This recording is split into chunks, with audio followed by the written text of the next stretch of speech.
Paz do Senhor, irmãos e irmãs, nós estamos mais uma vez aqui nessa manhã, com nosso coração grato, porque o Senhor nos permitiu estarmos juntos novamente para continuarmos o estudo da palavra dele. Eu espero que você tenha tido uma semana boa, que o Senhor tenha te abençoado, que você tenha tido paz, tranquilidade, que a graça de Deus tenha se manifestado poderosamente na sua vida nessa semana que se encerrou. E desejo que nessa semana que nós estamos começando, essa mesma graça, esse mesmo amor, esse mesmo poder de Deus esteja sobre as nossas vidas, nos auxiliando e nos colocando no centro da vontade dEle. Nessa manhã nós vamos terminar o capítulo 2 da Carta aos Gálatas. Nós vamos ler e vamos refletir, estudar um pouquinho a partir do verso 11 até o 21.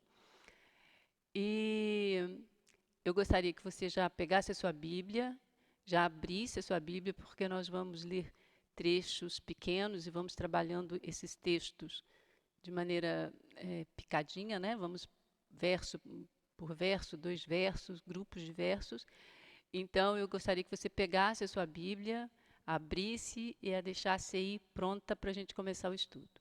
Nós vamos orar, agradecendo a Deus por essa oportunidade, por esse privilégio, e em seguida a gente começa. Mas antes de a gente começar o estudo, eu tenho uma resposta, uma pergunta que foi enviada para o grupo da Escola Dominical, e eu gostaria de responder. Eu achei interessante a pergunta do nosso irmão Ezequias, e nós vamos compartilhar essa pergunta e aquilo que nós entendemos, aquilo que nós respondemos com todos os alunos da Escola Dominical. Então, eu convido você também a usar esse recurso, o telefone que foi disponibilizado pela Escola Dominical, telefone 992321000, para você enviar sua pergunta, enviar sua sugestão, enviar a sua crítica, aquilo que você achar pertinente aos nossos estudos aqui da Escola Dominical. Vamos orar? Senhor, nós te agradecemos por esse dia e te louvamos pela tua imensa bondade, porque pela tua graça nós estamos aqui. Nós te agradecemos porque nós reconhecemos que a tua misericórdia, que se renova todos os dias a nosso favor, nos trouxe aqui nesse dia. Por isso nós queremos, ó Deus, nos alegrar em ti, nós queremos celebrar em ti, Senhor, porque tudo que nós temos e tudo que somos vem de ti. Eu quero pedir mais uma vez a tua bênção, Senhor, sobre cada aluno da escola dominical, cada aluna da escola dominical. O Senhor que conhece cada um, sabe da necessidade que cada um está passando nesse momento, sabe, ó Senhor Deus, aquilo que vai no seu coração, que o Senhor, com a tua graça, com a tua misericórdia, possa alcançar esses teus filhos. Nós colocamos diante de ti os nossos irmãos que estão enfrentando enfermidades, te pedindo cura, restauração para eles, ó Deus, agradecendo por aqueles que têm vencido, Senhor, essas dificuldades. Nós te agradecemos pela vida do nosso pastor, que está completamente restabelecido. Nós te agradecemos pela vida de outros irmãos que nós sabemos que passaram por dificuldades, mas estão restabelecidos ou estão vencendo essas dificuldades. Nós te louvamos por isso, Senhor. Também nós te pedimos por aqueles nossos irmãos que estão enfrentando luto, enfrentando perdas, tristezas, ó Deus, dificuldades financeiras, seja qual for o problema que o teu povo esteja enfrentando neste dia, Senhor, que o Senhor seja a solução, que o Senhor seja a direção para cada um, que o Senhor possa continuar nos abençoando. Abençoa a tua igreja, abençoa o teu povo espalhado na terra, Senhor, e fortalece-nos, Senhor, para sermos tuas testemunhas.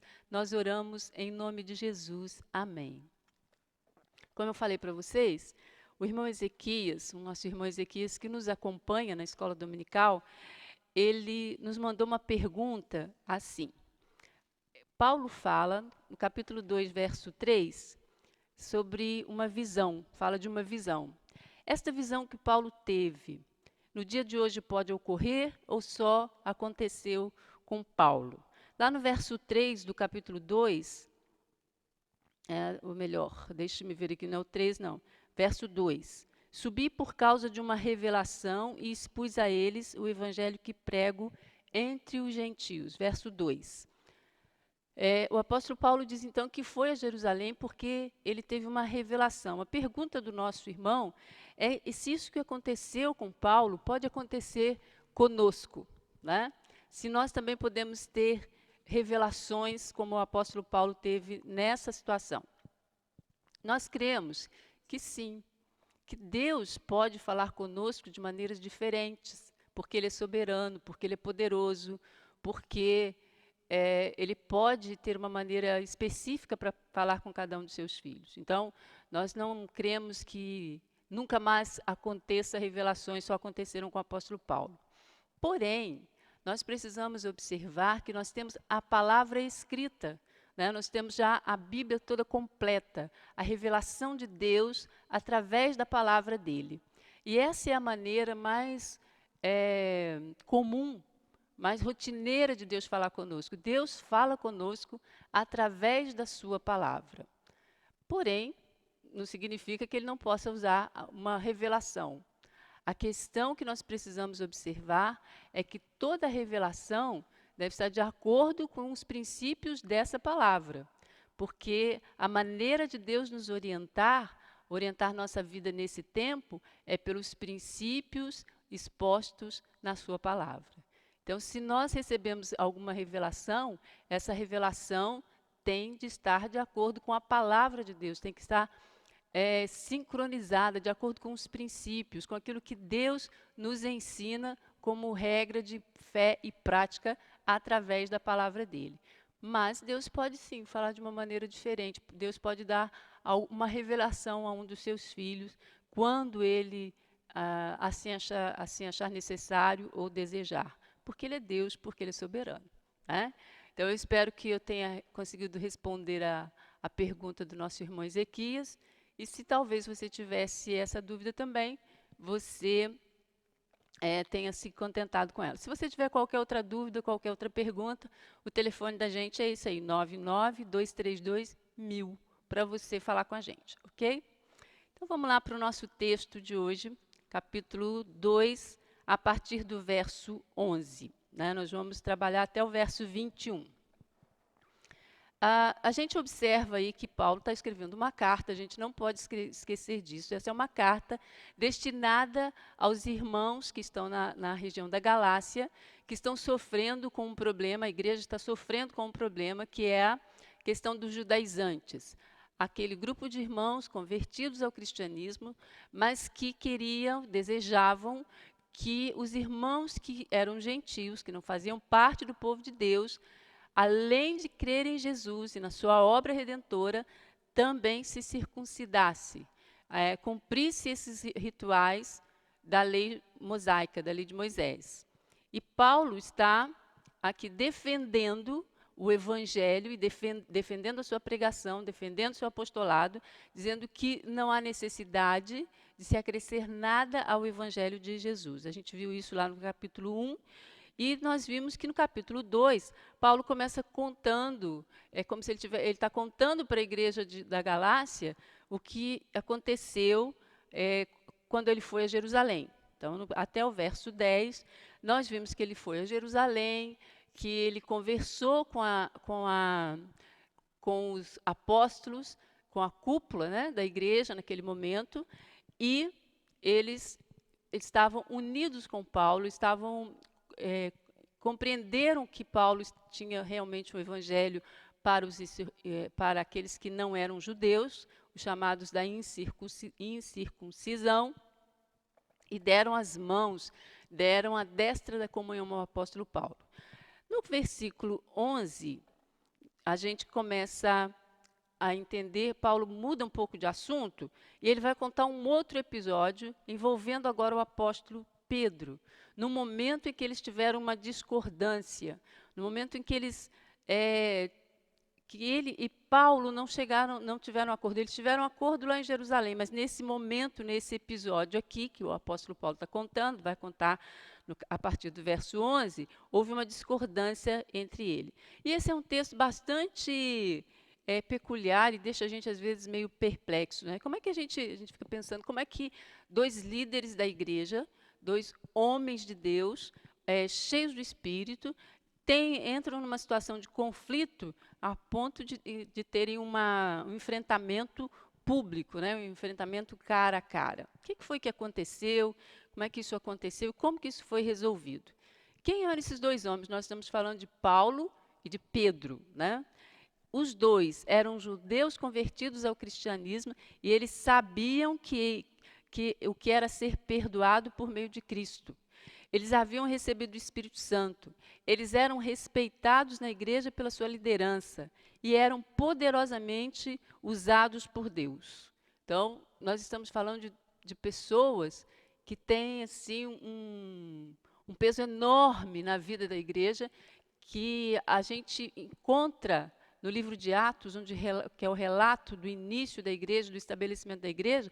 Nós percebemos que o livro de Atos, uma metade fala do apostolado de Pedro, da liderança de Pedro, e outra metade da liderança do apóstolo Paulo. Então, são dois homens importantíssimos, dois homens respeitados, mas que agora se encontram num confronto e o apóstolo Paulo repreende o apóstolo Pedro de uma maneira severa. Então, vamos ler o verso 11 ao 13 e vamos ver que atitude foi essa de Pedro, por que Paulo reprova Pedro de uma maneira tão severa, por que Paulo faz isso de maneira pública, o que estava no coração do apóstolo Paulo naquele momento. O texto nos diz assim: quando, porém, Cefas chegou a Antioquia, eu o enfrentei abertamente, pois merecia ser repreendido. Porque antes de chegarem alguns da parte de Tiago, ele estava comendo com os gentios. Mas quando eles chegaram, Cefas foi se retirando e se separando deles, por temer os que eram da circuncisão. E os outros judeus também fizeram como ele, a ponto de até Barnabé se deixar levar pela hipocrisia deles. Então, o que Paulo está repreendendo? Qual foi a repreensão que o apóstolo Paulo fez a Pedro? Paulo não estava repreendendo o apóstolo Pedro porque ele estava fazendo uma pregação errada ou estava dando um ensino falso à igreja, mas ele reprova o apóstolo Pedro por causa de uma conduta, pela conduta que Pedro assumiu. Aqui a gente encontra, já nesse início desse bloco de versos, uma coisa que é bastante comum na nossa vida. Às vezes, nós cremos e pregamos uma coisa e fazemos outra. A nossa conduta, a nossa maneira de agir, nosso comportamento não é coerente com aquilo que nós pregamos. O que aconteceu? A gente vê aí no verso 12. O que aconteceu com Pedro? Pedro foi a Antioquia. Nós tínhamos, então, neste momento, dois centros importantes para a igreja. Jerusalém, onde estavam os apóstolos, onde estava a igreja, que a maioria era composta de judeu, e Antioquia, uma cidade muito importante do governo romano, era a terceira cidade no governo romano, era uma cidade que congregava gente de muitos lugares e onde os seguidores de Jesus foram chamados pela primeira vez de cristãos e onde o evangelho cresceu muito. Ela se tornou um centro do evangelho. Então, nós tínhamos o centro, uma igreja grande em Jerusalém e tínhamos uma igreja grande em Antioquia. De Antioquia, o evangelho cresce, o evangelho se espalha pelo mundo. Então, era como que um quartel-general da igreja, Antioquia. Pedro sai lá de Jerusalém e vai a Antioquia visitar essa igreja, visitar esse povo que estava inflamado, que tinha recebido o evangelho, que mantinha missões e que estava evangelizando a partir dali o mundo, né? E quando ele chega, ele tem comunhão com aqueles irmãos que não eram judeus convertidos na sua maioria eram gentios. Então ele come com esses irmãos. O texto diz que ele comia com aqueles irmãos. O que significa isso? Na cultura daquele tempo, naquele momento da história ali, naquela região, comer junto significa ter profunda comunhão. Então, Pedro, quando chega a Antioquia, ele é recebido pelos irmãos e ele abraça aqueles irmãos, tendo uma comunhão muito profunda, muito próxima com eles, né? Mas aí, enquanto Pedro está lá, nessa visita, chega um grupo de Jerusalém, um grupo da parte de Tiago. Então, são judeus, são talvez esses judaizantes que Paulo está combatendo aqui. E Pedro, então, começa a mudar o seu comportamento.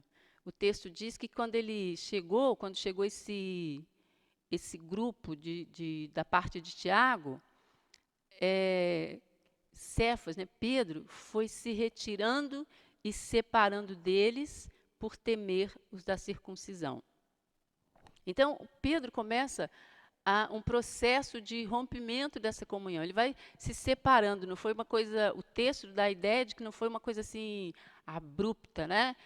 Ele parou de comer com os irmãos. Talvez uma coisa assim, né, que vai se afastando devagar, tipo, hoje eu não vou lá comer com os irmãos, não vou participar com eles da ceia, porque eu não posso, aí amanhã eu vou, depois não vou mais, e até que se afastou, até que rompeu essa comunhão com aqueles irmãos, né? Por que então ele mudou de comportamento? Por que Pedro muda de comportamento? Aqueles irmãos que vieram da parte de Tiago, certamente defendiam essa ideia de que os gentios deveriam se circuncidar, deveriam seguir outros rituais da lei, para que eles fossem salvos. Então, é o que o apóstolo Paulo já está combatendo desde lá do capítulo 1, né, quando a gente começou a ler. E Pedro sabia que não havia necessidade disso, que não era necessário, que a salvação é somente pela fé em Jesus Cristo. Então, quando essas pessoas chegam, Paulo diz que Pedro teve medo. Ele fez isso por temer os que eram da circuncisão. Olha que coisa interessante. A gente vai ver algumas vezes na vida de Pedro, enquanto ele ainda andava com Jesus, antes da morte, ressurreição e assunção de Jesus aos céus, nós vamos ver Pedro enfrentando alguns momentos de medo. Ele nega Jesus por medo, né? E agora, aqui, depois já de ser um homem cheio do Espírito, ser um apóstolo respeitado, esse mesmo temor faz com que ele negue uma coisa que ele cria.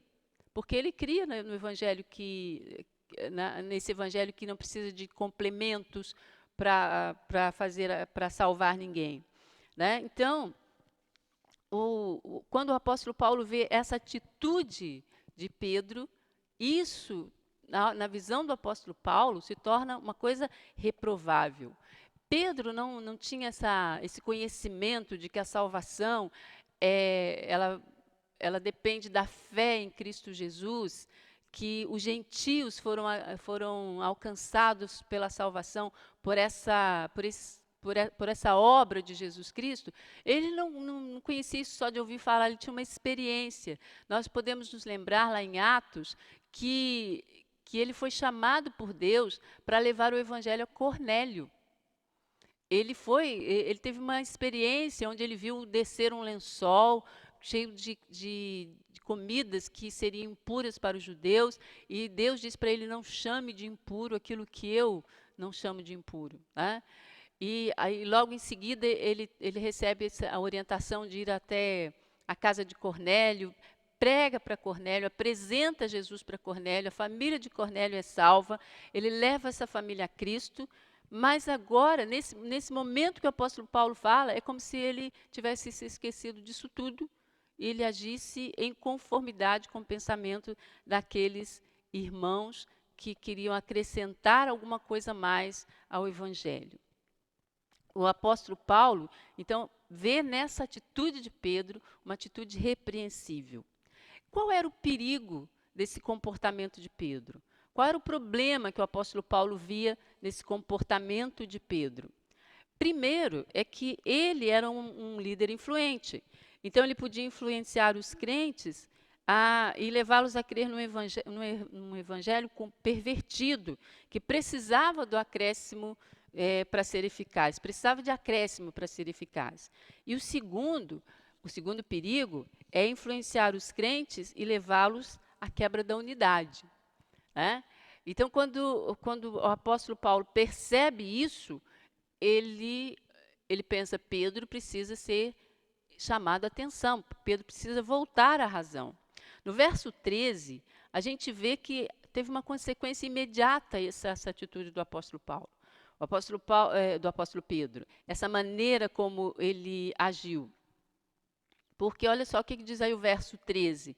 Os outros judeus também fizeram como ele, a ponto de até Barnabé se deixar levar pela hipocrisia deles. Então, os demais judeus que eram convertidos foram para o lado de Pedro.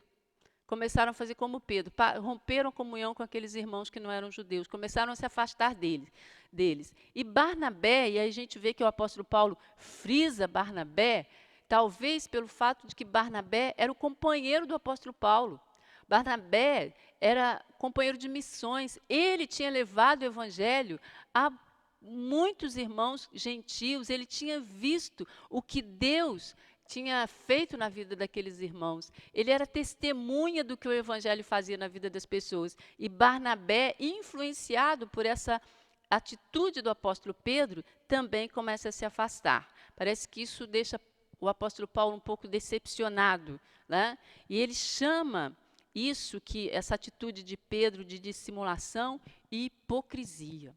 Então, ele diz que isso é uma hipocrisia. Quando nós agimos de maneira diferente daquilo que pregamos, nós estamos nos comportando como hipócritas, como gente que tem duas caras, fala uma coisa e faz outra.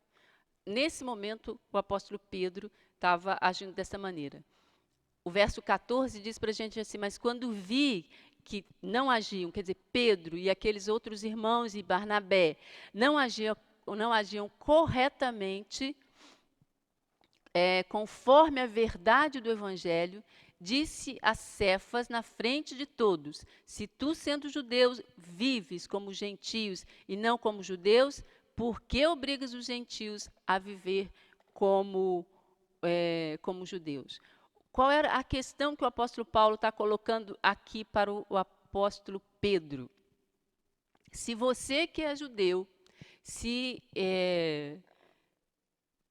compreendeu que o Evangelho de Cristo é suficiente, somente o Evangelho é suficiente para a salvação, e por isso você não vive mais pelo cumprimento da lei, você é judeu e não tem mais esse peso, como é que você quer obrigar os gentios a viver como judeus? Essa foi a repreensão do apóstolo Paulo ao apóstolo Pedro, né? Uma repreensão pública.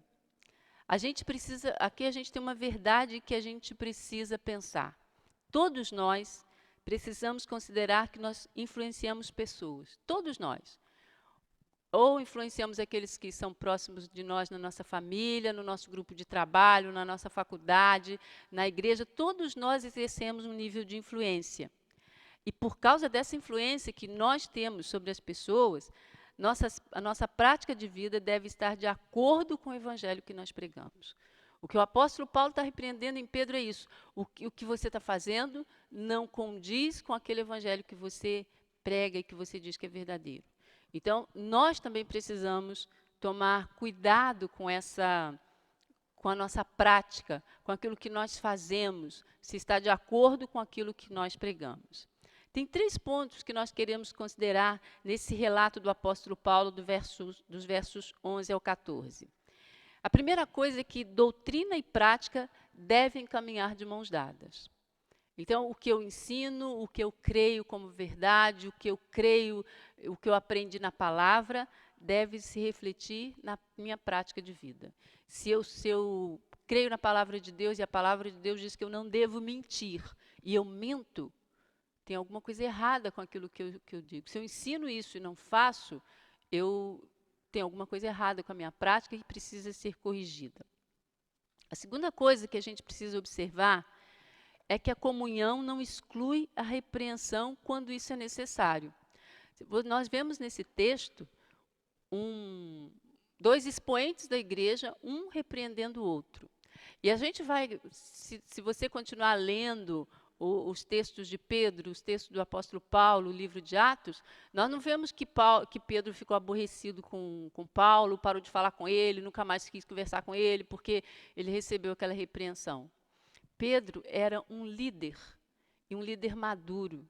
Um líder maduro, uma pessoa madura, uma pessoa que está crescendo na fé, ela recebe bem uma repreensão feita com base na verdade, com base na palavra. Pedro foi repreendido e ele entendeu que Paulo tinha razão naquela repreensão. A repreensão foi pública porque a atitude de Pedro também foi pública, né? Talvez se fosse algo que não envolvessem outras pessoas, talvez Paulo tratasse de outra maneira. Mas naquele momento, aquela repreensão foi necessária e ela foi necessária publicamente. A verdade nunca pode ser sacrificada em nome da comunhão. Às vezes nós pensamos, não, para que a pessoa não fique aborrecida, para que ela não saia da igreja, para que ela não abandone Jesus, então vamos deixá-la errada, agindo errado. Isso não é o que a Bíblia nos ensina. Às vezes nós não queremos corrigir, não queremos trazer um irmão à razão, porque nós ficamos com medo dele sair da igreja, porque nós ficamos com medo dele abandonar o evangelho e deixamos que a pessoa continue no erro. Não é essa orientação que a Bíblia nos dá. A Bíblia diz que nós devemos todos nos exortar uns aos outros em amor. Isso significa falar direto com o irmão, isso significa usar palavras adequadas, tom adequado. E se o irmão nos ouvir, se nós ouvirmos o irmão, nós crescemos. Se nós decidimos não ouvir, nós continuamos marcando passo no nosso crescimento. Mas a correção, ela precisa ser feita e a verdade precisa ser dita em amor. E não pode ser, a comunhão não pode ser um motivo para a gente sacrificar a verdade. Os desvios doutrinários, deslizes de condutas devem ser corrigidos, sim, sempre com amor fraternal. E todos nós podemos ser corrigidos uns aos outros, né? A liderança da igreja pode nos corrigir e nós podemos nos corrigir entre nós mesmos, nós que temos um círculo de relacionamento, nós podemos ser corrigidos usando como base a palavra, a verdade e com amor, com respeito, com palavras e tom de voz adequados, né? O terceiro ponto que a gente pode ver aí é que um confronto honesto é sempre melhor que elogios falsos. É melhor a gente ser confrontado por um irmão que nos ama e que quer nos ajudar a crescer do que recebermos elogios ou aquela leve passada de mão na cabeça, não, está tudo bem, você está certo, e deixar a gente no erro, ou deixar a gente equivocado, ou deixar a gente agindo de maneira que não está de acordo com a palavra, isso vai nos atrapalhar. Exortar fraternalmente, frente a frente, é mais proveitoso do que não dizer nada na presença da pessoa e depois fazer comentários maldosos nas suas costas, porque isso é fofoca, e a Bíblia nos diz que a gente não pode fazer isso, né? Isso é maledicência e isso é condenado pela palavra. Então, é melhor que a gente ou fale frente a frente ou então não fale, mas nunca maldizer, falar pelas costas, trazer maledicência para o meio da igreja, para o meio da nossa vida, porque isso é um perigo para nós, né? Seguindo aí no nosso texto, do versículo 15 até o verso 21, nós vemos que o apóstolo Paulo vai abordar a doutrina da justificação pela fé. Ele está falando disso desde o versículo 1, do capítulo 1, ele vem colocando o seu posicionamento, vem fazendo um levantamento histórico, fala quando que ele foi em Jerusalém, fala o que aconteceu quando Pedro foi em Antioquia, e agora ele começa uma defesa, uma abordagem dessa doutrina da justificação pela fé. Nessa abordagem que ele faz, ele vai dizer que a lei é insuficiente, por um lado, para a salvação, né? E o poder de Cristo é suficiente por outro. Então ele faz um contraponto aí. O que ele está dizendo? Ninguém é perdoado por Deus por causa das obras que realiza, mas por meio do ato da confiança em Jesus Cristo. É esse assunto, é essa defesa que ele vai fazer agora, que ele começa a fazer agora nesses versos, e vai terminar lá no capítulo 3, quando a gente iniciar o capítulo 3. Vamos ver então esse bloco de versos aí de 15 a 21. Nós judeus, por natureza, ele fez uma pergunta lá no verso 14, você se lembra, né, que ele perguntou ao apóstolo Pedro, fez a seguinte pergunta: se tu, está falando com o apóstolo Pedro, sendo judeu, vives como os gentios e não como os judeus, por que obrigas os gentios a viver como os judeus? Aí no versículo 15, nós, judeus por natureza e não pecadores dentre os gentios, sabemos, contudo, que o homem não é justificado pelas obras da lei, mas pela fé em Jesus Cristo. Nós também temos crido em Cristo Jesus para sermos justificados pela fé em Cristo e não pelas obras da lei, pois ninguém será justificado pelas obras da lei. Mas se procurando ser justificados em Cristo, nós mesmos também fomos encontrados pecadores, seria por acaso Cristo ministro do pecado? De modo nenhum. Ora, se reconstruo aquilo que destruí, demonstro que sou transgressor, pois pela lei eu morri para a lei, a fim de viver para Deus. Já estou crucificado com Cristo. Portanto, não sou mais eu quem vive, mas é Cristo quem vive em mim, e essa vida que vivo agora no corpo, vivo pela fé no Filho de Deus, que me amou e se entregou por mim. Assim, não cancelo a graça de Deus, pois se a justiça vem por meio da lei, então Cristo morreu inutilmente. É uma defesa apaixonada do apóstolo Paulo da doutrina da salvação pela fé em Cristo Jesus, né? Então ele começa dizendo isso. No verso 15 e 16, ele deixa uma verdade clara: a justificação de judeus e de gentios é resultado da fé em Cristo Jesus. Pense bem, os judeus eram o povo escolhido de Deus.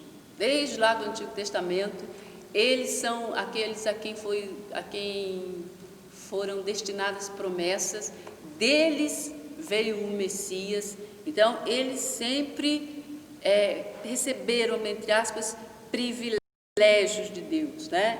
Eles se sentiam e eram realmente um povo privilegiado por Deus.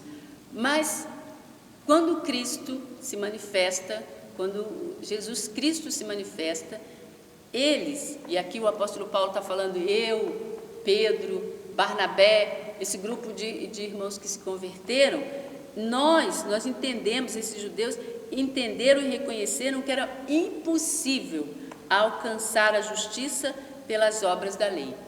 Quando eles entenderam isso, eles aceitaram a Cristo, e quando aceitaram a Cristo, foram justificados por Deus por meio da fé. Parece que o apóstolo Paulo queria que Pedro se lembrasse disso, se lembrasse que até eles que eram judeus tinham concluído que a salvação pela fé em Cristo é pela fé em Cristo e não pela guarda da lei. A lei foi dada para manifestar o pecado e não para salvar. Isso está lá em Romanos, no capítulo 7, verso 1 a 6. Então o apóstolo Paulo é como se ele quisesse fazer, naquele momento, fazer Pedro lembrar disso e fazer a igreja de Gálatas da Galácia pensar nisso, que mesmo os judeus, que eram um povo privilegiado, entenderam que a lei não era suficiente para salvá-los, que somente a obra redentora de Cristo poderia resgatá-los do poder do pecado. Verso 16 e 17, ele coloca que a fé, a lei é ineficiente para a salvação. O verso, ele diz assim: nós sabemos que o homem não é justificado pelas obras da lei. A lei, ela é insuficiente para a salvação. A base da salvação, e essa é a ideia do apóstolo Paulo, que ele vai apresentar de uma maneira bem mais ampliada na carta aos Romanos, né? É a justificação. Então, a base para a salvação é a justificação. O que significa justificação? Vocês que foram alunos da Auxileia, principalmente, estudaram Romanos, né? E estudaram bem esse conceito de justificação. O que é ser justificado? Ser justificado é ser declarado justo perante Deus. Não é ser considerado ou tornado justo. É ser declarado justo diante de Deus e livre de qualquer acusação do pecado. Romanos, o apóstolo Paulo diz na carta aos Romanos que agora não há mais nenhuma condenação para aqueles que não estão mais debaixo da lei, mas estão debaixo da graça, estão debaixo dessa obra redentora de Jesus, que confiam nessa obra redentora de Jesus. Então, a ideia que o apóstolo Paulo coloca nesses 2 versos aqui é que se a lei justificasse o homem ou fosse necessária para completar a obra da justificação de Cristo, naqueles que creem nele, creem em Cristo, então Cristo não seria o perfeito e suficiente Salvador. Se houvesse necessidade, se os judaizantes tivessem a razão e houvesse necessidade da lei para que as pessoas fossem salvas, então Jesus não era o suficiente. Se Pedro e esses judaizantes estivessem certos e todos os cristãos precisassem guardar a lei da circuncisão, então o ensinamento de Cristo estaria errado, o ensino dele seria falso e ele seria ministro do pecado. A ideia que o apóstolo Paulo coloca nesses versos é essa ideia aí. Paulo então se opõe a isso de uma maneira muito forte e responde a sua pergunta retórica, né? Seria Cristo o ministro do pecado? Ele diz: não, de jeito nenhum, de maneira nenhuma, de forma nenhuma. Cristo não era ministro do pecado. Quando eu peco, se eu pequei, depois de que eu aceitei a Cristo, o problema não está em Cristo. Verso 18 a 21, ele vai trabalhar essa argumentação sobre a justificação em resposta a esses críticos. Se esses críticos entendiam, e aí críticos a gente está falando aqui dos judaizantes, do povo que dizia não, tem que se circuncidar, porque se você não se circuncidar, você não vai ser salvo, só a obra de Jesus não é necessária e tal. Se esse pessoal que entendia que a justificação pela fé encorajava a perseverança no pecado, porque se Deus justifica pessoas más, o que vale ser bom? Né? Se essa fosse a pergunta desses judaizantes, né? Se a justificação pela fé encoraja a perseverança no pecado, se Deus justifica pessoas más, porque Deus justifica pessoas más. Quem precisa de justificação de salvação é quem é mau, né? Quem está perdido. Jesus disse que ele não veio para salvar aqueles que são sãos, ele veio para os doentes. Se Deus justifica esse tipo de pessoa, de que vale a pena ser bom? A gente não precisa ser bom? Então, a primeira resposta que Paulo dá está nessa negativa de que ele se nega a tornar Cristo autor dos pecados dos homens. E ele acrescenta no verso 18: se torno a edificar aquilo que destruí, a mim mesmo e me constituo transgressor. É como se ele dissesse: se depois de justificado por Cristo eu continuo a pecar, a falta é minha e não de Cristo. O problema é que se eu creio em Cristo e continuo pecando, o problema está em mim, não está em Cristo. Cristo já fez aquilo que é necessário. Eu é que preciso crer nele, andar por fé nessa obra e deixar que a sua palavra, o seu Espírito me transforme. Os críticos de Paulo não tinham entendido corretamente o evangelho da justificação. Então, por isso que eles achavam que precisavam de mais alguma coisa para que a salvação fosse efetivada. Nos versos 19 a 21, que a gente leu até o final desse bloco, Paulo apresenta o que acontece, a mudança que acontece naquela pessoa que é justificada, né? Na pessoa que foi declarada sem culpa diante de Deus. A primeira coisa que ele coloca aí, no verso 19, ele diz assim: pois pela lei eu morri para a lei, a fim de viver para Deus. Então, a primeira mudança que acontece naquele que foi justificado é morrer para a lei, porque a lei foi cumprida em Cristo. Mateus 5,17 diz isso. E quando essa pessoa justificada morre para a lei, o seu objetivo de vida é outro. Agora é viver para Deus, né? Viver para Deus só é possível mediante a identificação com Cristo na sua crucificação.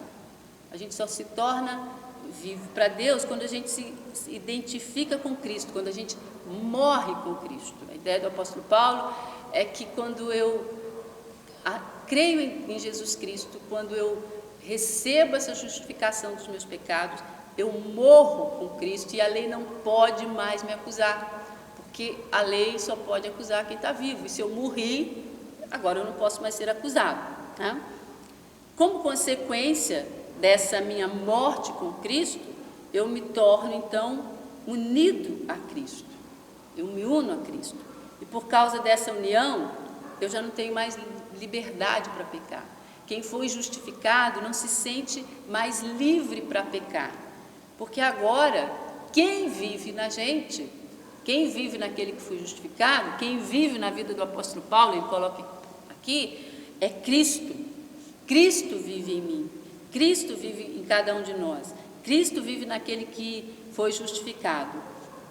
E quando ele vive na gente, ele cria na gente o desejo por uma vida santa. Então eu já não tenho liberdade para pecar.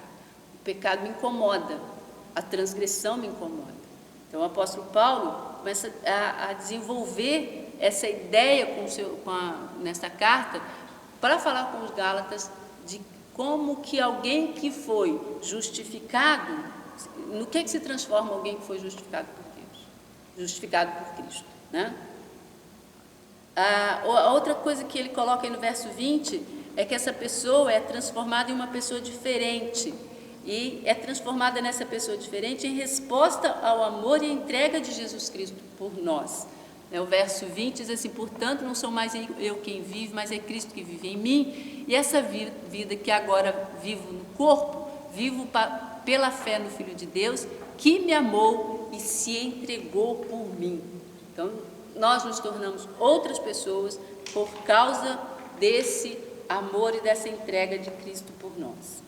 Paulo vai concluindo a sua argumentação, ele contrapõe o argumento da justificação pela lei à questão da salvação pela graça. Se o homem é justificado mediante o cumprimento da lei, então a graça de Deus se torna nula e todo o sacrifício de Cristo fica sem sentido. Então, o verso 21, a ideia que ele coloca é essa: assim não cancelo a graça de Deus, pois se a justiça vem por meio da lei, então Cristo morreu inutilmente. Se a lei tivesse sido suficiente para a salvação, e se os judaizantes, aquele povo que estava ali, colocando aquelas ideias no meio da igreja, perturbando a igreja com esse pensamento, se eles tivessem razão, a morte de Cristo seria inútil. O que o apóstolo Paulo diz é: eles não têm razão. A lei não foi suficiente, a lei não foi capaz, porque a lei aponta que eu peco, mas a lei não me diz como que eu me livro do pecado. A lei diz que eu estou errada, mas a lei não diz o que eu faço para eu fazer o certo. Cristo, ele me transforma, a lei aponta os meus erros, a lei me condena, Cristo me justifica. Então, se aquelas pessoas estivessem certas, Cristo teria morrido inutilmente, mas elas não estavam. E Nenhuma outra pessoa que invente em qualquer momento da história, em qualquer momento da igreja, que há necessidade de qualquer outra coisa, além do sacrifício de Jesus para a nossa salvação, se essas pessoas também estarão erradas. Porque a salvação é pela fé em Cristo Jesus. O Evangelho de Cristo, a gente viu isso lá na aula da Auxileia, na conclusão da aula da Auxileia, o Evangelho de Cristo não precisa de acréscimos, ele não precisa de nada, ele é suficiente. A obra redentora de Cristo, quando a gente fala de Evangelho de Cristo, a gente está falando na obra redentora de Cristo, é suficiente para a nossa salvação. Concluindo então o nosso capítulo 2, a gente vai destacar aqui 4 verdades cristãs que a gente aprende nesse capítulo 2 de Gálatas. A primeira delas é que a maior necessidade do ser humano é a justificação, a aceitação de Deus. Mais do que qualquer outra coisa, nós precisamos dessa justificação, nós precisamos ser aceitos diante de Deus. Como é que isso é possível? Só através de Cristo Jesus, só através do sacrifício de Jesus Cristo. Outra questão que nós aprendemos é que a justificação não é pelo cumprimento da lei, nem da lei judaica, nem de qualquer outro ritual, nem de qualquer outro legalismo que nós inventarmos, mas é pela fé em Cristo. Terceira verdade que a gente pode aprender e pode guardar para a gente nesse capítulo 2 é que confiar em si mesmo em vez de confiar em Cristo é um insulto à graça e à cruz de Cristo. Quando nós confiamos em nós mesmos, quando nós confiamos na nossa bondade, na nossa obra, na nossa capacidade de fazer o bem, na nossa capacidade de ser bom, isso é uma afronta à cruz de Cristo, pois é como se a gente dissesse que a graça e a cruz são desnecessários. Então, nós não podemos cair, não podemos entrar por esse caminho. E a quarta verdade é que confiar em Jesus Cristo, sendo unido a Ele, é começar uma vida totalmente nova. Quando nós entregamos a nossa vida a Cristo e quando nós nos unimos a Ele, porque nos identificamos com Ele na sua morte, né? E nos identificamos com Ele na sua ressurreição, nós nos unimos a Ele, nós começamos uma vida nova. Nós somos mais do que justificados. Nós descobrimos a verdade que o apóstolo Paulo coloca nesse texto e que ele experimentou e que cada crente tem que experimentar. Que nós já morremos e ressuscitamos com Cristo. Nós somos resultados do seu amor e da sua entrega por nós. Então, essas verdades precisam estar sempre claras, latentes na nossa mente e no nosso coração. Isso é a nossa identidade. Nós somos novas pessoas em Cristo. Nós somos pessoas diferentes porque vivemos unidos a Cristo, ou pelo menos deveríamos ser. E a nossa atitude, aquilo que nós fazemos, aquilo que nós falamos, precisa estar em consonância com aquilo que nós dizemos crer. Se nós dizemos que somos novas criaturas em Cristo, nós precisamos parecer com Cristo nas nossas atitudes e nas nossas ações. E esse é o nosso desafio constante, de conhecer a Cristo, até que nós sejamos parecidos, muito parecidos com Ele, nas nossas ações e nas nossas palavras, para que a gente não aconteça com a gente o que aconteceu com o apóstolo Paulo relata sobre o apóstolo Pedro. Crer em alguma coisa e agir de forma diferente, ter uma pregação e uma conduta diferente daquilo que se prega. Amém? Que o Senhor possa nos abençoar, que Deus possa nos dar graça e entendimento dessa doutrina que é tão importante, que é tão fundamental para a nossa vida cristã, e que quanto mais nós compreendermos isso, mais nós possamos andar de acordo com esse ensinamento da palavra do Senhor. Eu volto a te dizer que se você tiver alguma questão, alguma pergunta, alguma sugestão, o telefone que a gente tem para você entrar em contato com a gente, mandar sua pergunta é 992321000. A gente fica feliz quando você tem alguma coisa para nos acrescentar, para nos ajudar nesse nosso trabalho de aprendizado da palavra. Nós aprendemos quando vocês também têm dúvidas. Amém? Vamos orar, agradecer a Deus por esse tempo, pedir que Ele nos dê uma semana abençoada e que nos dê cada dia mais revelações da sua palavra. Senhor, nós te louvamos nessa manhã mais uma vez pela tua bondade, pela tua grandeza. Te louvamos, Senhor, pelo teu amor por nós, pela manifestação da tua graça e da tua salvação em Cristo Jesus. Nós te pedimos, Senhor, que a tua palavra possa entrar no nosso coração, na nossa mente, transformando o nosso entendimento, nos dando cada vez mais, Senhor, o entendimento de quem nós somos em Cristo.